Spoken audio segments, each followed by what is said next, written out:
For Chasm Radio, I am Farm Director Joe Gill. It's our focus on farming this weekend here on AM 1150 at the National FFA Convention, the 91st year, and we've had a chance to talk to many high school students this week and other FFAers, and we get a chance to talk to Emily Pliscott, right, Emily? I did say that right, did I, or I messed it up already? Yes, that is exactly right. Emily, a bit about your background. Your FFA roots are pretty deep. Definitely. I fell in love with this organization at a very young age. My dad is an FFA advisor and agricultural educator in Cannon Falls, Minnesota, and I grew up in Kenyon, counting down the years until I could join Kenyon Wanamingo's FFA program and be just as cool as some of my dad's students. I'm so jealous as I have a chance to talk to some of the students, and such as yourself, this FFA kind of life really gives you a good foundation for your future. It does. I've been able to connect with industry leaders all throughout agriculture, and I've had a ton of opportunity as a member of Kenyon's agricultural community, as well as years as a region and state officer in Minnesota, where I was able to connect with all sorts of people who were professionals in agriculture. So when you look back at your many years here at National Convention, do you have some highlights that stand out for you when you look back at times? I do. The first memory I have of convention is walking in and seeing a sea of blue jackets bigger than I could even imagine. Seeing so many FFA members passionate about the same organization was very, very eye-opening to me, and I was able to use that and bring it forward through my next couple years at convention.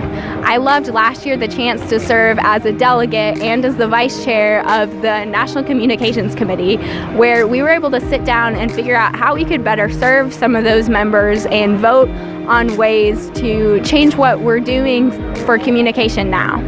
Emily, how is this whole FFA kind of world kind of catered into what you want to do for a career and now that you're at college?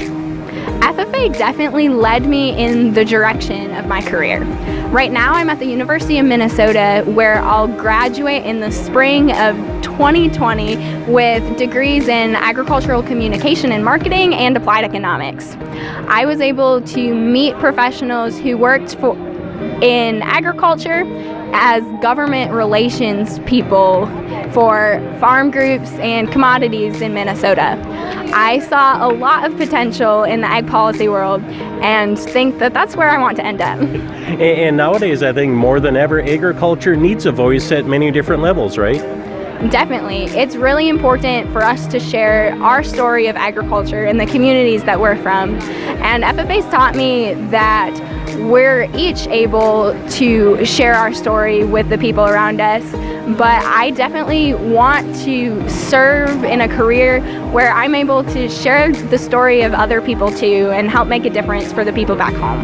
Now, Emily, I know a convention, there's a lot of stuff that goes on, seminars and some of your core things, but everybody in FFA seems to have fun. I think fun should be incorporated somehow, from a Garth Brooks concert to, we had the FFA band over here just performing in the hallway yesterday. Everybody has a fun time.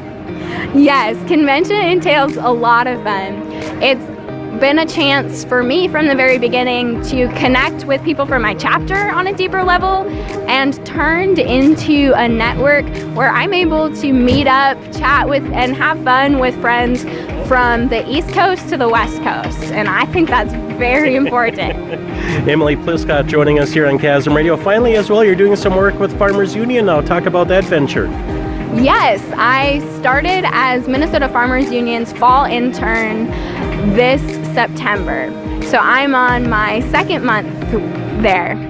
I've been able to help with some of the mailings as we prepare for our state convention, and I've also really loved going over the policy resolutions sent in by counties and putting it all together into a document that we'll be able to vote on at convention.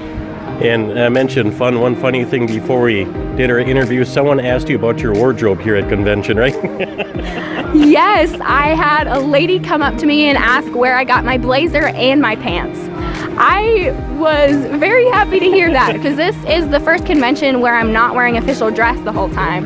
So I had to learn how to pick out my own outfit. And just for the record, nobody asked me with, what I'm wearing, which is totally understandable. So, Emily, I appreciate your time. Thanks again. Best of luck in the future, okay? Thank you so much, Joe. I really appreciate your time. All right, it's our Focus on Farming with Chasm Radio at the National FFA Convention in Indianapolis.